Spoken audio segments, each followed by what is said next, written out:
Imagine holding the keys to a $10 billion empire. You have enough liquid cash buried in the mountains to buy private islands, fleets of luxury jets, and a private army of thousands of heavily armed mercenaries willing to die on your command. You are the most feared man in the Western Hemisphere. The United States Drug Enforcement Administration has a $10 million bounty on your head. But you can't spend a single dime of it. You can't step outside to feel the sun on your face because a drone might catch your shadow. You can't use a cell phone because the signal will bring down a rain of hellfire from a military strike team. You can't trust your closest friends. And when your own organs begin to shut down, when your body starts poisoning itself from the inside, you can't even walk through the front doors of a hospital. This is the story of Nemesio Oseguera Cervantes. The world knows him as El Mencho. He rose from picking avocados in the dirt to commanding the cartel de Jalisco New Generation, the CJNG. The most terrifying, technologically advanced, and heavily armed criminal syndicate the world has ever seen. He did the unthinkable. He shot down military helicopters with rocket launchers, burned entire metropolitan cities to the ground, and flooded the globe with synthetic drugs, altering the landscape of international organized crime forever. But this isn't just a story about power. It's a story about the ultimate trap. Because in the end, all of his billions, all of his sicarios, and all of his terror couldn't save him from his own failing body. This is the complete, blood-soaked rise, and the quiet, pathetic fall of Mexico's elusive kingpin. To understand the monster, you have to understand the soil that grew him. The mountains of Michoacán, Mexico, hold their secrets well. It is a region known as the Tierra Caliente, the hot land. The soil here is incredibly rich. It is fertile enough to grow anything, from the world's most coveted avocados and limes to the vibrant poppies used to bleed raw opium. But the hot land is also a place where the government has historically been entirely absent. It is a place where the line between the law and the outlaw has always been blurred, erased by extreme, systemic poverty and the magnetic, intoxicating pull of immense, violent wealth. Here, in the small, dusty, isolated municipality of Aguililla, Nemesio Oseguera Cervantes was born on July 17, 1966. Long before he became a phantom hunted by the DEA, long before he ordered the executions of thousands of people, he was just a boy with dirt under his fingernails. He grew up in a massive, sprawling family of 6 brothers. In the Oseguera household, money wasn't just scarce, it simply didn't exist. Survival was the only daily objective. By the time Nemesio was in the 5th grade, sitting in a crumbling classroom with outdated textbooks became a luxury his family could no longer afford. He dropped out. He traded his pencils for the calluses of heavy agricultural labor. Every morning, hours before the sun crested the peaks of the Sierra Madre del Sur, young Nemesio walked into the sprawling avocado orchards. He spent his youth picking the green gold of Mexico, packing heavy wooden crates for wages that barely kept his stomach from growling. But the orchards taught him a brutal, lifelong lesson. He looked around and saw a rigged system. The farmers who worked the land, who broke their backs in the sweltering heat, died with nothing. They lived in shacks with dirt floors. But the men who owned the land? The men who controlled the local trade? They drove through town in armored trucks, wearing expensive watches, untouchable and feared by everyone. Nemesio was observant. He was a quiet, brooding teenager, calculating and wildly ambitious. He possessed a dark, simmering intelligence. He quickly noticed that the most profitable crop in Aguililla wasn't avocados.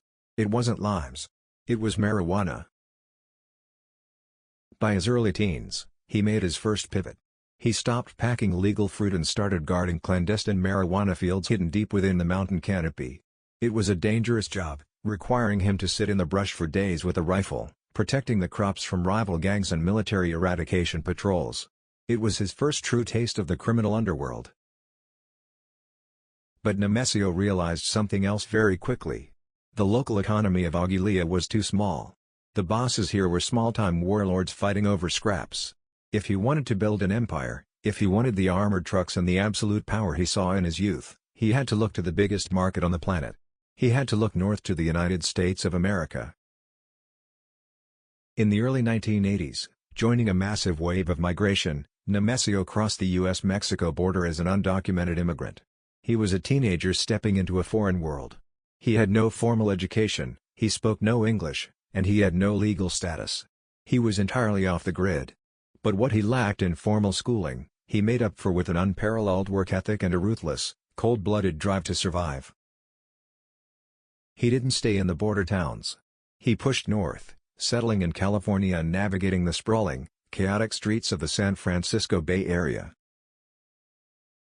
But Nemesio hadn't traveled 2,000 miles, risking his life in the desert, just to wash dishes in the back of a diner or cut lawns in the suburbs. He wanted real money. He reached out to contacts from his hometown, specifically, members of the Valencia family. The Valencias were not street thugs, they were sophisticated architects. They were building the foundation of what would become the Mencho Cartel, pioneers who were establishing a massive, highly lucrative pipeline of Mexican heroin and marijuana straight into the heart of the United States. They controlled the product from the mountains of Michoacán all the way to the streets of California. To the Valencia family, Nemesio was the perfect foot soldier. He was strictly disciplined, completely loyal, and violently protective of the product. He didn't ask questions, he executed orders. By 19 years old, Nemesio was deeply embedded in the Bay Area heroin trade. This was his true university. He learned the complex logistics of smuggling narcotics across international borders. He learned the absolute, unforgiving need for operational secrecy. He learned how to launder money, how to bribe the right officials, and, most importantly, he learned the violent, terminal consequences of betrayal. But his rise in the American underworld eventually hit a brick wall. In 1986, San Francisco police arrested him. He was caught with stolen property and a loaded firearm. For a cartel operative, it was a minor setback, a slap on the wrist. But it put him in the system. A few years later, in 1989, his luck ran out again. He was caught selling heroin directly to undercover officers. He was processed, convicted, and deported back to Mexico. But to a professional smuggler, the border is just a revolving door. Nemesio knew the blind spots. He knew the coyotes. He was back in America almost immediately, picking up right where he left off. His real, sobering education in the American justice system happened in 1992. Nemesio and his brother, Abraham, were setting up a major heroin transaction in a dingy, dimly lit bar in San Francisco. They thought they were dealing with trusted buyers. They were wrong. Federal agents swooped in, weapons drawn. In that moment, Nemesio showed the cold pragmatism that would define his entire career as a kingpin. Instead of fighting a losing battle in the courts, instead of risking decades in a supermax facility, he made a calculated choice. He pleaded guilty. He was sentenced to federal prison in Texas. He would spend 3 years behind bars. For a normal person, 3 years in a Texas federal penitentiary is a nightmare. For Nemesio Oseguera Cervantes, it was a masterclass in organized crime. He didn't waste his time lifting weights or getting into petty yard fights. He studied. He studied the complex, rigid hierarchies of the prison gangs, the Mexican mafia, the Aryan Brotherhood. He watched how they communicated covertly, moving orders and contraband right under the noses of heavily armed guards. He studied the pure mechanics of power, how fear could be weaponized, how loyalty had to be bought or beaten into people, and how violence, to be truly effective, must be absolute and uncompromising. When Nemesio was finally released and deported back to Mexico at the age of 30, he was no longer an uneducated avocado picker. He was no longer a reckless street dealer making hand-to-hand heroin drops. He was a hardened, federally trained, bilingual operative. He returned to the mountains of Mexico. But he knew that working as a civilian smuggler left him exposed to the law. He needed a shield. He needed the ultimate camouflage to move freely. So, in a move that perfectly highlights the deeply systemic, rotting corruption of the region, the deported, convicted, federally incarcerated heroin dealer did the unthinkable. He joined the Mexican police force. Nemesio pinned a badge to his chest and became a state police officer in the coastal municipalities of Tomatlan and Cabo Corrientes in the state of Jalisco. He wore the uniform. He carried the state-issued assault rifles. He drove the official patrol cars. It was the perfect, impenetrable cover. By day, he represented the law. He pulled people over, wrote reports, and patrolled the streets. But by night, he was the chief enforcer for the Mencho Cartel. It was during this time, operating in the dual world of law enforcement and cartel hitman, that his peers gave him the nickname that would soon echo across the globe like a death knell. Based on a phonetic, slang derivation of his name, Nemesio, they called him El Mencho. The police badge was the most valuable tool El Mencho ever acquired. It allowed him to build an untouchable intelligence network.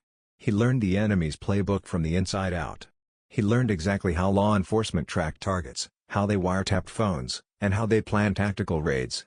He learned police radio codes and response times. Most importantly, he learned exactly which politicians and commanders could be bought with a briefcase full of cash, and which ones had to be buried in the desert. He spent years in the shadows, quietly building a massive arsenal and a fiercely loyal network of corrupt cops and sicarios.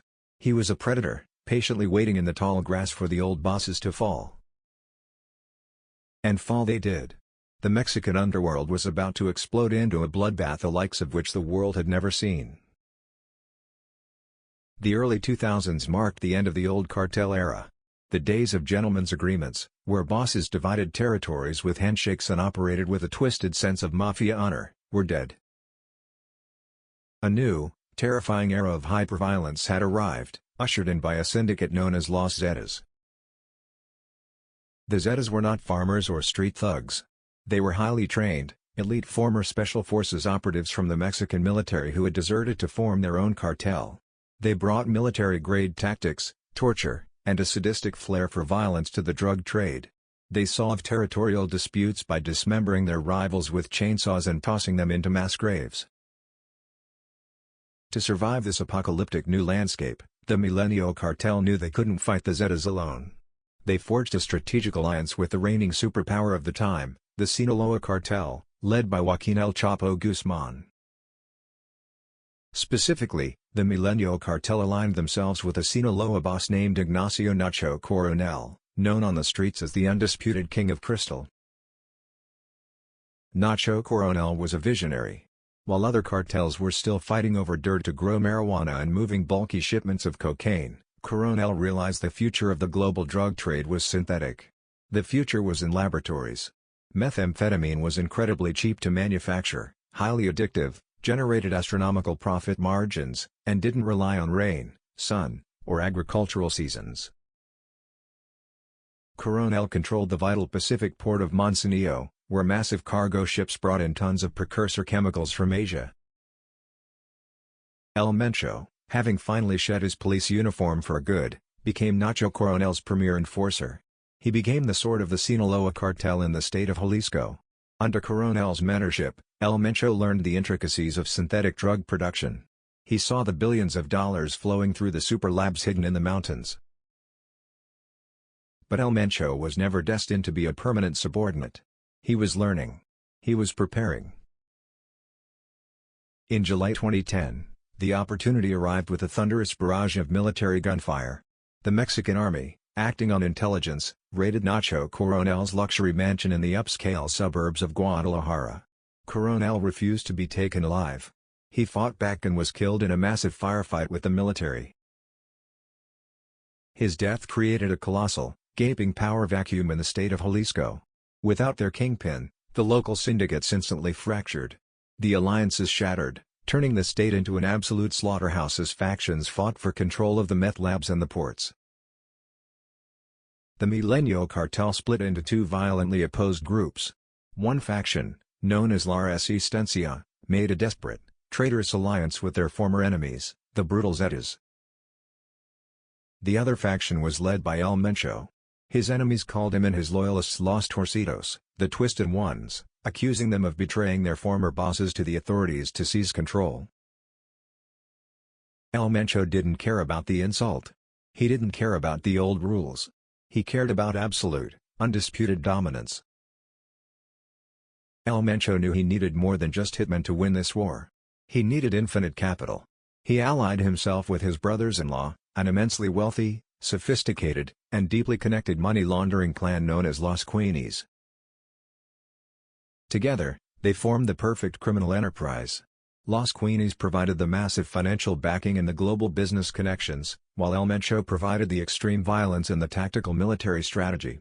Together, they had the muscle, the cash, and the methamphetamine laboratories to wage a war of total annihilation against La Resistencia and the Zetas. El Mencho understood something fundamental about the psychology of modern terror. It wasn't enough to just kill your enemies in the dark. You had to turn their deaths into a spectacle. You had to market your violence to the world. You had to make your enemies paralyzed by fear before you even fired a bullet. He rebranded his forces. They were no longer just a splinter group or a gang of hitmen. They were a paramilitary organization with a righteous, albeit entirely hypocritical, mission. He named them the Mata Zetas, the Zeta Killers. El Mencho launched a slick, highly produced public relations campaign. The Mata Zetas released high-definition videos online. In these videos, dozens of men dressed in matching black tactical gear, wearing balaclavas, and holding military-grade assault rifles stood in perfect military formation. A spokesman would read a manifesto, claiming they were honorable, patriotic citizens protecting the innocent people of Mexico from the extortion, kidnappings, and sadism of the Zetas. It was a brilliant, deeply cynical propaganda campaign designed to win the sympathy of the exhausted Mexican public while completely obscuring their own ruthless, billion-dollar drug operations. But El Mencho wasn't just making videos. He backed up his theatrical threats with unspeakable, horrifying savagery. It was a Tuesday afternoon. The chaotic evening rush hour was just beginning. Commuters were driving home from work in the bustling tourist city of Boca del Rio. Suddenly, heavily armed men in tactical gear blocked a major highway intersection under a prominent monument. In broad daylight, in front of hundreds of horrified civilians sitting in traffic, the armed men opened the back doors of two massive cargo trucks. They proceeded to dump 35 bodies directly onto the asphalt. The victims were bound, severely tortured, and executed. The sicarios left a massive banner draped over the bodies, claiming the dead were Zetas and declaring that the territory of Veracruz now belonged to El Mencho. It was a staggering, unprecedented escalation. Dumping 36 mutilated bodies in a tourist zone during rush hour was a message that echoed all the way to the halls of power in Mexico City and Washington, D.C. El Mencho was announcing to the world that he was not just another cartel boss fighting for street corners. He was a warlord capable of challenging the most terrifying syndicate in the country on their own turf, and beating them at their own brutal game. Having purged his rivals, slaughtered the Zetas, and secured the highly strategic trafficking routes of Jalisco, Colima, and Michoacán, El Mencho officially discarded the Mata Zetas moniker. He sought a name that projected dominance, modernization, and an iron grip over his territory. He named his empire the Cartel de Jalisco Nueva Generación, the Jalisco New Generation Cartel. The CJNG. Under his absolute command, the CJNG operated entirely differently from the old-school cartels of the 80s and 90s. They functioned like a heavily armed, highly funded insurgency. They didn't just drive SUVs. They manufactured their own customized tactical vehicles known as monsters. These were heavy-duty trucks welded from the inside out with thick, impenetrable steel plating, fitted with bulletproof glass, and mounted with heavy machine gun turrets and sniper nests. They proudly paraded these armored convoys through rural towns, openly challenging the state. El Mencho enforced a strict, militaristic discipline among his ranks. Hitmen were sent to hidden training camps in the mountains, taught tactical urban warfare by former mercenaries. And from a business perspective, El Mencho shifted the paradigm. He began to expand their methamphetamine and fentanyl operations with an aggressive, global vision that would soon dwarf the Sinaloa cartel. He established direct, unbreakable pipelines with Chinese chemical conglomerates to import thousands of tons of fentanyl precursors into the ports of Manzanillo and Lázaro Cárdenas. He wasn't just supplying the United States anymore. The CJNG expanded their operations to Europe, Asia, and Australia. They became a multi-billion-dollar transnational corporation of death. El Mencho was no longer a shadow. He was a king. He had conquered the underworld. But kings attract challengers. And the Mexican government, profoundly humiliated by his blatant, public displays of power, was preparing to strike back with everything they had. What the government didn't realize was that Mencho had absolutely no intention of running from the state. He fully intended to go to war with it. By early 2015, the Mexican government finally understood the catastrophic scale of the monster they had allowed to incubate in the mountains of Jalisco.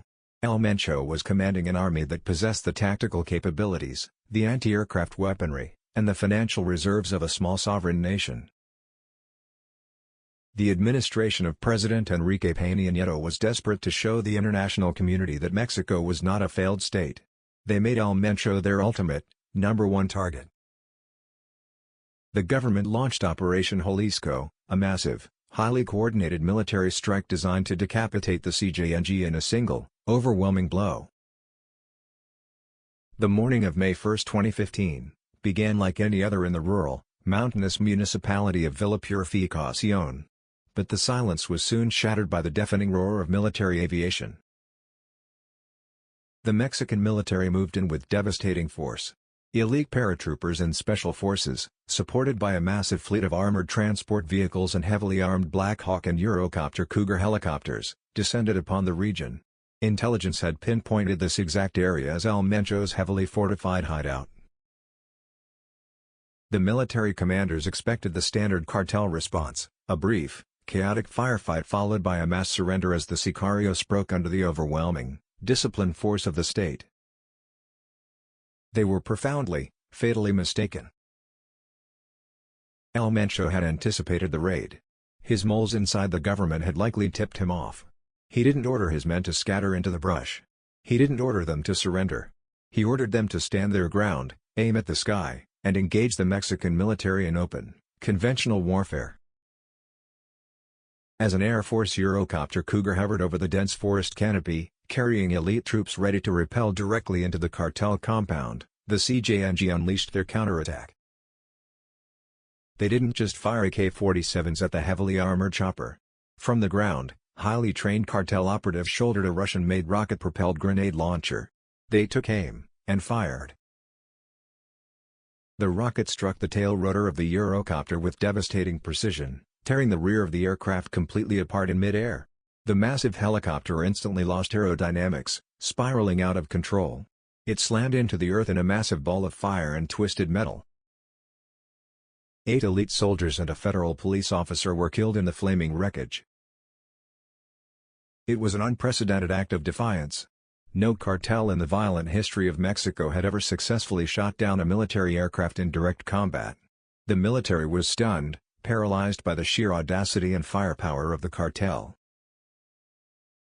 But Mencho was not finished. Shooting down the helicopter was just phase 1. He wanted to demonstrate that he could not only destroy the military in the mountains, but he could also completely paralyze the entire state of Jalisco with a single phone call.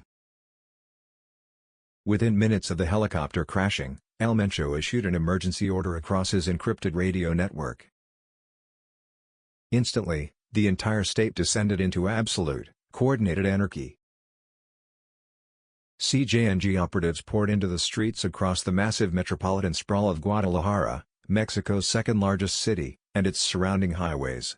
Armed with assault rifles and jerry cans of gasoline, they hijacked dozens of city buses, commercial semi-trucks, and civilian vehicles. They forced the terrified drivers out at gunpoint, parked the massive vehicles diagonally across major intersections and highways, doused them in fuel, and set them ablaze. These were known as narco-bloqueos, narco blockades. Within an hour, over 3 dozen flaming barricades choked the city. But they didn't stop at the blockades. CJNG hitmen firebombed banks. They torched gas stations, sending massive fireballs into the sky. They engaged in fierce, running shootouts with local police in broad daylight. Plumes of thick, black, toxic smoke choked the sky over Guadalajara. The entire state of Jalisco was effectively paralyzed. Public transport shut down. Schools locked their doors. Citizens hid in their homes, terrified, watching their city burn on the local news. The cartel had essentially held millions of innocent people hostage. The chaos, the burning buses, and the terrified police forces created the perfect diversion. In the smoke and confusion of a burning city, and the smoldering wreckage of the military helicopter in the mountains, El Mencho slipped through the net. He vanished back into the impenetrable Sierra Madre. The events of May 1, 2015, fundamentally changed everything. El Mencho was no longer just a drug trafficker or a regional warlord. He was recognized as the most dangerous man in Mexico, and almost instantly, the most wanted man in the world. Following the downing of the helicopter, the United States Drug Enforcement Administration stepped in with full force. Watching the CJNG flood American cities with an apocalyptic, deadly tide of highly pure methamphetamine and fentanyl, the DEA placed a staggering $10 million bounty on El Mencho's head. He was now hunted by the most sophisticated intelligence apparatus on the planet. Drones scoured the mountains of Michoacán and Jalisco using thermal imaging. Satellites tracked vehicle movements. Wiretaps were placed on hundreds of suspected associates. But as the pressure from the outside world reached a boiling point, El Mencho's paranoia turned inward. The man who had built an empire on intelligence gathering knew exactly how the DEA operated. He knew that technology was a death sentence. He became a phantom. He completely abandoned cellular phones. He refused to use the internet, satellite phones, or any form of digital communication that could be tracked by a signal intercept. He communicated his orders to his vast, global empire exclusively through a complex, slow-moving network of trusted human couriers. He constantly moved, never sleeping in the same bed for more than a few days, bouncing between heavily fortified, off-the-grid camps hidden under the dense jungle canopy of the Sierra Madre. His isolation bred a terrifying, ruthless paranoia. He demanded absolute, unquestioning loyalty from his commanders. The punishment for even a whisper of betrayal, or simply failing to meet a quota, was unimaginably cruel. When a high-ranking CJNG lieutenant named Carlos Enrique Sanchez, known in the underworld as El Cholo, dared to break away and form a rival faction called the Nueva Plaza Cartel, El Mencho's wrath was swift, public, and horrifying. The streets of Guadalajara became a theater of blood. El Mencho unleashed his sicarios to hunt down anyone associated with El Cholo. Severed heads were left in styrofoam coolers outside convenience stores. Bodies were hung by their necks from highway overpasses, swinging in the morning traffic with threatening banners attached to their chests. The CJNG even began using consumer drones strapped with C4 explosives to drop bombs on rival compounds. Eventually, El Cholo was captured by CJNG hitmen. He was forced to record a humiliating confession video while surrounded by heavily armed, masked men pointing rifles at his head. A few days later, his body was left wrapped in black plastic on a park bench in the center of the city, stabbed dozens of times with a sign pinned to his chest. El Mencho was ruling through a doctrine of absolute, unadulterated terror. He expanded the CJNG's operations into more than 20 of Mexico's 32 states. He controlled the ports. He controlled the politicians. The profit margins from the fentanyl trade were astronomical, generating billions in liquid cash. Yet, for all his unimaginable power, for all his private armies and billions of dollars buried in plastic barrels, Nemesio Oseguera Cervantes was fundamentally a prisoner. He could not spend his wealth. He could not walk down a street to buy a cup of coffee. He could not attend his children's birthdays. He was confined to the dirt, the dust, and the insects of the mountains, perpetually hunted by the special forces of two nations. And while he successfully evaded the law, outsmarted the DEA, and slaughtered his cartel rivals, he could not evade the one enemy that no amount of money, bribes, or violence could defeat: his own biology. The irony of ultimate, absolute power is that it cannot bribe a failing organ. Nemesio Oseguera Cervantes had built an empire of death, but he could not stop his own. Intelligence agencies, listening closely to the whispers and panic chatter intercepted from cartel couriers, began to piece together a shocking secret. The fearsome warlord, the untouchable ghost of the Sierra Madre, was gravely, terminally ill. El Mencho was suffering from severe renal failure. His kidneys, likely ravaged by years of extreme stress, a poor diet and hiding, or perhaps untreated diabetes, were entirely shutting down. His body was poisoning itself, unable to filter the toxins from his blood. For a normal billionaire, renal failure is a highly manageable condition. It means flying on a private jet to a world-class medical facility in Houston or Switzerland, receiving a kidney transplant from a highly paid donor, and recovering in a luxury suite. For the most wanted man on the planet, stepping into a recognized hospital was a guaranteed death sentence. The moment he registered under his name, or the moment a doctor recognized his face from the $10 million wanted posters, the military would surround the building. He would be captured, extradited, and spend the rest of his life in a concrete box in the ADX Florence Supermax prison in Colorado, right next to El Chapo. El Mencho was completely trapped by his own notoriety. He desperately needed regular, life-saving, multi-hour dialysis treatments just to survive the week. But he could not leave his heavily fortified mountain sanctuaries. So, with the same ruthless, logistical pragmatism that he used to build his drug empire, El Mencho decided that if he could not go to the hospital, he would bring the hospital into the mountains. Deep in the rugged, wildly isolated region of El Alcihuatl, a tiny, off-the-grid enclave in Jalisco hidden by thick forests, terrible dirt roads, and cartel checkpoints, the CJNG constructed a secret, clandestine medical facility. It was built exclusively for him. Heavily armed sicarios with anti-aircraft guns patrolled the perimeter. Inside, millions of dollars of state-of-the-art medical equipment, including complex dialysis machines, hospital beds, and sterile supplies, were smuggled in piece by piece, navigating the treacherous mountain passes. Doctors and specialized nurses were brought to the facility. They were likely paid exorbitant, life-changing sums of cash, or perhaps threatened with the murder of their entire families, to keep the kingpin breathing in the dirt. But a clandestine clinic in the jungle can only delay the inevitable. Dialysis is exhausting. It drains the body of its vitality. As El Mencho's physical body withered, confined to a medical bed in a bunker, his inner circle began to fracture under the relentless, crushing pressure of international law enforcement. The Mexican military and the DEA could not catch El Mencho in the mountains, so they systematically, ruthlessly dismantled his family instead.